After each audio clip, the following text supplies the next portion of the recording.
sizdən bunları gözləyirəm. Pozitiv enerji ötürürəm, mesaj ötürürəm ki, uşaqlar, yəni uşaqlar bilsin ki, müəllim olaraq hansı davranış müsbətdir, hansı davranış mənfidir. Bir də bir şeyə toxunmadım. Uşaqlara onun mənfi və müsbət tərəflərini deyərkən bir dənə cümlə yazıb kitabda, bu müəllimləri çaşdırır. Yazıb ki, qaydaları tərtib edəndə nələrə riayət eləmək lazımdır. Birincisi, qaydaları şagirdlərə izah eləmək lazımdır. Onu dedim. Yəni ki, məsuliyyətli olun, şagird bilməyə bilər söhbət nədən gedir. Və yaxud da ki, təhlükəsizliyinizə riayət eləyin, bilməyə bilər söhbət nədən gedir. Bunu açıqlayırıq. Bir də burada yazıb müsbət nəticəsi, mənfi nəticəsi şagirdə demək. Mənfi nəticədə yazıb nə gözləyir? Belə demir. Nə gözləyir deyəndə adətən müəllimlər elə başa düşür ki, şagirdi cəzalandırmaqdan söhbət gedir. Xeyr. Biz şagirdə izah eləməliyik ki, davranışın mənfi nəticəsi onun gələcək həyatına nəyə gətirib çıxarda bilər? Sosial bacarıqları itə bilər, qarşılıqlı münasibətləri idarə edə bilməz, emosional bacarıqları yüksək səviyyədə olmaz, məsələn, mənəviyyat da var da burada, bir-birinə hörmətlə yanaşmaq, ədalətlilik prinsipi, ondan sonra İnsan həyatı hər şeydən önəmlidir məsələsi, humanizm, bunlar da var burada. Bunu izah eləmək lazımdır ki, davranış qaydalarına, yəni gözləntilərə, qaydalara, prosedurlara əməl etməsəz, sizə mənfi nəticələri bu olar da. Yoxsa ki, bunu əməl etməsəz, mən sizi cəzalandıracağam, bunu əməl etməsəz, iki alassız, bunu əməl etməsəz, summativ qiymətləndirməniz olmayacaq. Bu söhbət bundan getmir cəzalanma deyəndə. Mənfi nəticələrini deyir şagirdlərə deyin. Yəni, sizin özünüz üçün mənfi nəticələr nə ola bilər? Eyni zamanda müsbət davranış göstərənləri də stimullaşdırmaq lazımdır. Mükafat vermək lazımdır, hədiyyə vermək lazımdır, tərifləmək lazımdır, şəxsiyyətini yox, onun davranışını. Yəni, bugünkü davranışını. Onu da eləmək lazımdır ki, həm özü stimul olsun, gələcəkdə davamlı olsun. Həm də bunu biz nümunə şəklində çəkmirik ki, məsələn, filan uşaq daha yaxşı davrandı. Amma uşaqlar istər-istəməz o tərifdən sonra onlar da təriflənmək istəyirlər. Bandura'nın bir nəzəriyyəsi var, müşahidə. Müşahidə eləyib, onlar da motivasiya alırlar ki, biz də bir eləsək, müəllim bizi də tərifləyəcək. Ona görə də bu da olmalıdır. Təriflər mütləq olmalıdır. Tərif deyəndə, yəni müsbət rəylər, şagirdin özünə yox, şəxsiyyətinə yox, davranışına. Keçdik konflikt məsələsinə. İnsan olan yerdə konflikt həmişə var. Heç kim deyə bilməz ki, mənim dərs keçdiyim sinifdə bu günə qədər bir dəfə konflikt olmayıb. Sinifdə olmasa da dəhlizdə olur. Dəhlizdə olmasa da tənəffüsdə, nə bilim, bufetdə olur. Bufetdə olmur, idman dərsində olur. Bütün siniflərdə konflikt olması, yəni olan haldır. İnsan faktoru olan yerdə hər yerdə konflikt var. Əsas məsələ bu konfliktləri yoluna qoymaq məsələsidir. Düzdür, biz çalışırıq hər mənalı şəkildə ki, uşaqları maarifləndirək, konfliktlər olmasın, onları emosional inkişaf elətdirək, mənəvi inkişaf elətdirək. Bu bizim vəzifəmiz. Buna çalışırıq. Amma olmayanda olmur. Konfliktləri həll etməyin 3 yolu var. Sinif iclasları, valideyn yox, sinif iclasları. Sinif iclası deyəndə söhbət şagirdlərlə olan iclasımızdan gedir. İkinci, yazılı ortaq dəyərlərin çıxarılması.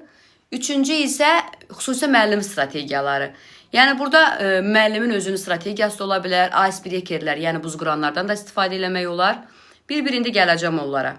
Sinif iclasının keçirilməsi deyəndə nə nəzərdə tutulur? Yəni, sinifimizin uşaqlarla iclas keçiririk. İki uşaq arasında konflikt olubdur. Konflikti həll etmək üçün sinif iclası keçiririk. Hər iki uşağı sona qədər dinləyirik. Heç bir uşağı mühakimə etmirik. Heç bir uşağı sən haqlısan, sən haqsızsan demirik. Hər ikisini sadəcə sona qədər izləyirik. Sonra isə müəllim şagirdlərə həll yolları verir ki, bir seçim verir ki, uşaqlar, oturan şagirdlərdən söhbət gedir. Konfliktlər bütün uşaqların gözünün qabağında olub da. Yəni, uşaqlara da şərait yaratmırıq desin ki, kim haqlıdır, kim haqsızdır. Yəni, burada məsələ kimin haqlı, kimin haqsız olması deyil. Məsələ baş vermiş konflikti həll eləmək, uşaqlar arasında normal münasibətləri saxlamaq.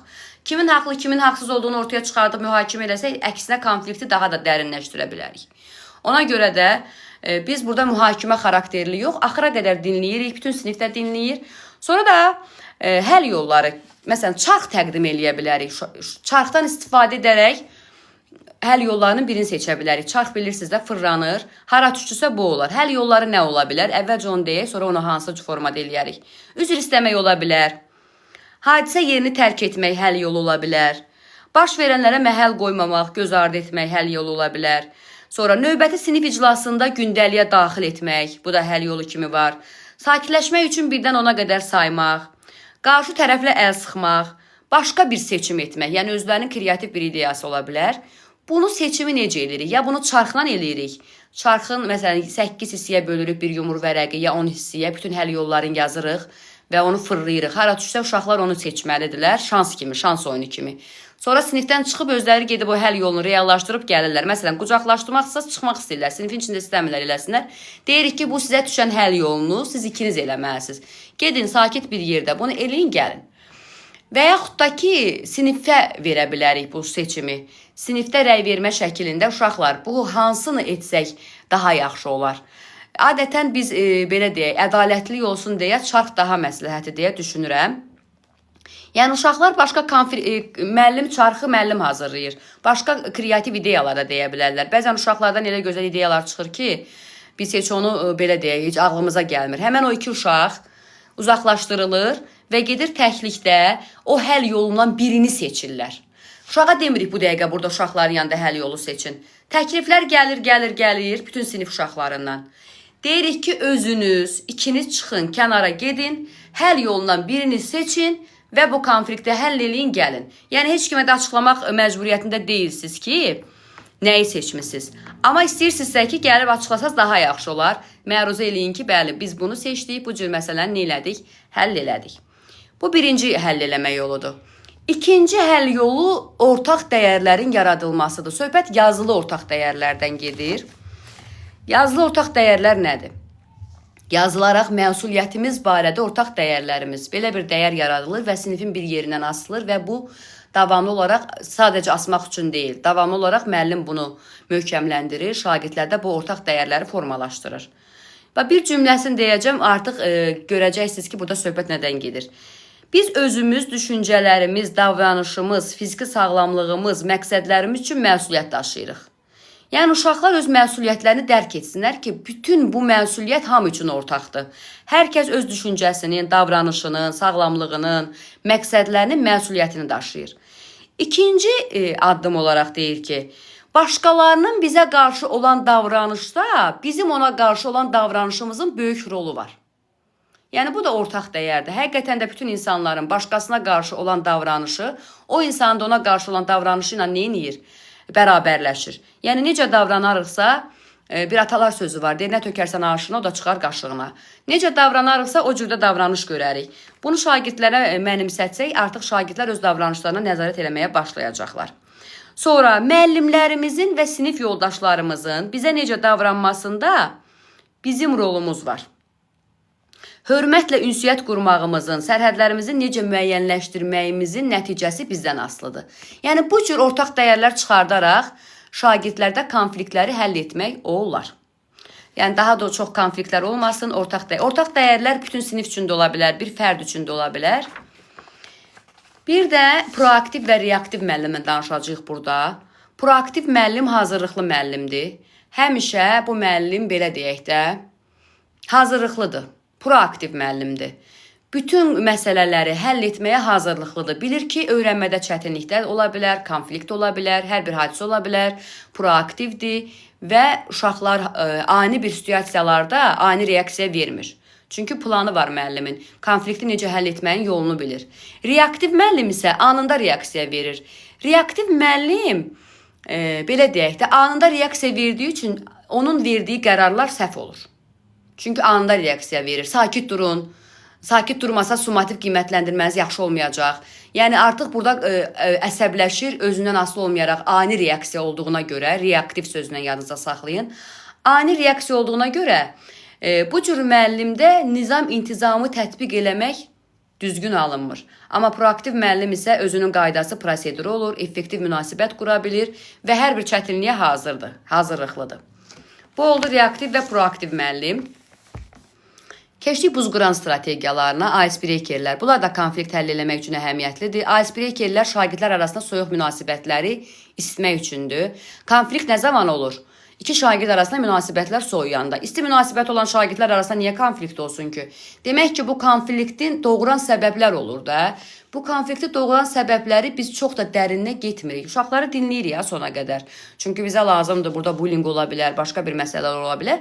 Amma burada biz günah keçisi axtarmırıq. Burada biz məsələni həll eləməyə odaqlanmalıyıq. Yoxsa günahkar sənsən, günahkar o birisidir. Bizi bu o qədər də ora odaqlanmamalıyıq. Günahkar axtarmırıq. Çünki uşağa sən günahkarsan deyə uşaqda konflikti daha da dərinləşdirə bilərik uşaqların arasında. Ona görə də pozitivliyə yönəlməliyik. Buzqıran strategiyasının məqsədimiz nədir? Şagirdlər arasında istilik. İstilik necə yarada bilərik? Onlar arasında empati yaradaraq. Bir-birini daha yaxından tanısınlar, özlərini bir-birinin yerinə qoya bilsinlər, davranışlarını bir-birlərinə görə tənzimləməyi bacarsınlar.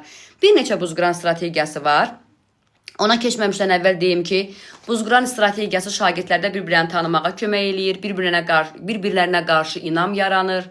Sonra məlumatları sərbəst bir-birlərindən bölməyə çalışırlar, təhlükəsiz bir mühit yaranır, səmərəli öyrənməni təmin edir, utancaqlıq aradan qalxır, gərginlik aradan qalxır, kommunikasiya, yəni ünsiyyət bacarıqları artır və şagirdlərdə dərs prosesində aktiv iştirakını təmin edir. Ona görə də buzqıranlardan nə etmək lazımdır? İstifadə eləmək lazımdır. Buzqıranlardan dərsdə də istifadə eləmək olar, distant formada, onlayn, yəni hər hansı platforma üzərindən də istifadə etmək olar, əgər dərsdə vaxtımız yoxdursa. Buzqıranları, bir neçəsini deyəcəm, buzqıranlar nədir? Buzqıranlar, sevdiyimiz, məsələn, uşaqlara deyirik ki, sevdiyiniz aforizmi yazın. İndi belə bir sual yaranır ki, uşağın hamısı aforizmi bilməyə bilər. Aforizm seçim verə bilərik. Aforizmləri verə bilərik, uşaqlar sevdiyini seçə bilərlər. Yəni, olmasın uşaq özündən yazsın, olsun belə. Və yaxud da əvvəlcədən əgər mən bu strategiyanı keçirdəcəmsə, uşaqlara deyirəm ki, hərə 15 dənə aforizm öyrənsin, gəlsin. Sonra deyirəm ki, seçdiyinizi birini yazın. Şagird ən bəyəndiyi aforizmi yazır və yaxud da ki, aforizmi oxuya da bilərəm. Oxuyuram, uşaq bir dənəsini seçir. Adətən iki uşaq eyni aforizmi bəyənib seçirsə, onlar arasında empati yaranır. Onlar arasında isti münasibətlər yaranır. Ona görə də biz nə etməliyik? Bunu etməklə şagirdlər arasında münasibətləri, buzları əridirik. Və yaxud da deyirik ki, keçmişin, bugünün, gələcəyinlə bağlı bir dənə söz yaz.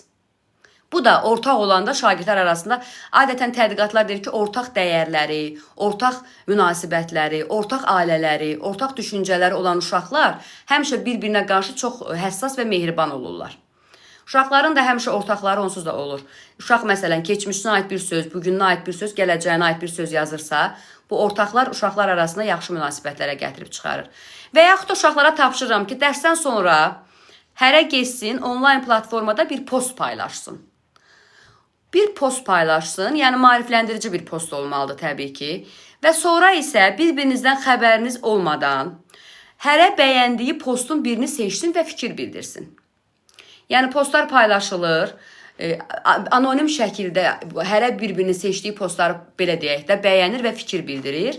Bu da şagirdlər arasında empati münasibətləri yaradır. Çünki mən məsələn paylaşdığım postu bilirəm, hansısa şagird mənim postumu seçib fikir bildirirsə, məndə artıq ona qarşı sevgi hissi yaranır, əgər soyuq münasibətlər varsa. Absurd suallar da vermək olar. Absurd suallar da şagirdlər bir-birinə yaxınlaşdırır. Absurd suallar yəni mövcud olmayan suallardır. Tutaq ki, deyirik ki, hamının ideal yaddaşı olsaydı nə baş verərdi? İnsanın ortalama ömrü 40 il olsaydı nə baş verərdi? Dünyanın uşaqlar idarə etsəydi nə baş verərdi? Əgər insanlar emosiyalarını büruzə verməsəydilər, yəni robot kimi olsaydılar, heç bir emosiya verməsəydilər, nə baş verərdi? Yəni bu cür suallar verməklə 10 dəqiqə vaxt veririk. Şagirdlər bu suallara ətraflı bir fikirlərini toplayır, ya açıq sözlü fikir bildirirlər, ya yazılı şəkildə. Bu da buzqıran strategiyası ola bilər. Bir də tor strategiyası var. Tor strategiyası da şagirdlər tor strategiyasının düşmə ehtimalı o qədər də yoxdur, amma bilin ki, tor strategiyası nədir? Bir yumaq götürürük, bizə lazım olan yumaqdır, sonra şardır, bir də yapışqan kağızlardır. Yumağı şagirdləri dairəvi şəklində düzürük, yumağı veririk şagirdin birinə. Şagirdin biri deyirik ki, özün haqqında bir söz denən, ailən haqqında, özün haqqında, nəm gələcəyin haqqında, planların haqqında. Deyir ki, mən həkim olmaq istəyirəm. Ortaqdırsa fikirləri digər uşaq əlin qaldırmalıdır. O da həkim olmaq istəyirsə. İpi barmağına dolur, deyir mən həkim olmaq istəyirəm. Tez o birisi uşaq əlin qalır. Kim birinci əlin qalırsa ipi ötürür ona. O da barmağına dolur, deyir mən məsəl üçün göz həkimi olmaq istəyirəm. Bu birisi deyir mən də göz. Belə həkimlikdən gəlirlər ailəyə və s. və ilaxır. Bir deyir mən evin böyük uşağıyam, barmağına toru doluyur. O birisi deyir mən də böyük uşağıyam. Əlin qaldırdı, getdi toruna. Sonra dedi mən evdə 3 bacıyıq. Bu birisi əlin qaldırdı, biz də 3 bacıyıq. Bu formada bu tor qutarana qədər bu ip biz ötürürük. Ötürən tərəf müəllimdir. Müəllim ötürür ipi. Çünki uşaq özü ötürəndə dolaşıqlıq yarana bilər. Və sonda isə bir şarı üstünə qorxularımız haqqında. Uşaqlara deyirəm ki, nələrdən qorxuruq. Gəlin qorxularımızı bu kağızlara siz deyin, mən yazım. Uşaqlar məsələn qorxuları haqqında yazırlar. Qaranlıqdan qorxuruq, nə bilim, çətin suallardan qorxuruq, əgər dərsdən danışırıqsa və s. Yazırlar, yapışdırdıq şarın üzərinə, şarı buraxırıq torun üzərinə. Əgər hardakı bu ip boşdur, şar düşəcək yerə. Hardakı bu sıxdır, bu tor, şar qalacaq. Və bunu bundan izah edirik ki, birlik olarıqsa qorxularımızın öhdəsindən gələrik. Yox, ortaq dəyərlərimiz az olarsa, zəif olarsa qorxularımızın öhdəsindən gələ bilmərik. Bu da şagirdlər arasında empati hisslərinə gətirib çıxardır. Amma diqqətli olmaq lazımdır. Bu mənim məsləhətimdən bir nəfər eləyibdir. Hamı ilişib tora. Elə eləmək lazımdır ki, uşaqlar tora ilişməsin. Müəllimin strategiyasından birində deyim, yekunlaşdırıram. Müəllim çeviklik də olmalıdır müəllimdə. Məsələn, mən tutaq ki, hansısa bir buzquran strategiyası reallaşdırmaq istəyirəm, amma alınmır. Sinifin mühiti, tez çevik onu dəyişməliyəm. Yəni, ay uşaqlar, bugün buzquran strategiyası eləyəcəyik, sonra da alınmasın. Uşaqlarda bir şey yaransın ki, əşi, bir şey eləyirdik, o da heç olmadı. İkinci səfər olur, artıq o strategiyanı istəməyəcəklər. Ona görə də əvvəldən planlaşdırmalıyıq. Bizə nə lazımdır? Yaxşı, iş elə gətirdi ki, alınmadı. Bir B planımız olmalıdır. Ki, mütləq çevik, ümumiyyətlə çeviklik müəllimə lazım olan bir şeydir. B planına tez keçə bilmək həmişə lazımdır. Əvvəlcədən nə etməliyik? Planlaşdırmalıyıq ki, strategiyamız sinifə uyğun olsun. Sayı nəzərə almalıyıq, şagirdlərin bilik səviyyəsini nəzərə almalıyıq. Yəni, hər strategiyanı hər sinifdə keçirmək mümkündür deyə bir şey yoxdur. Güya az danışırdım. Bu da oldu dərsimiz. Qaranlıq nə qaldı?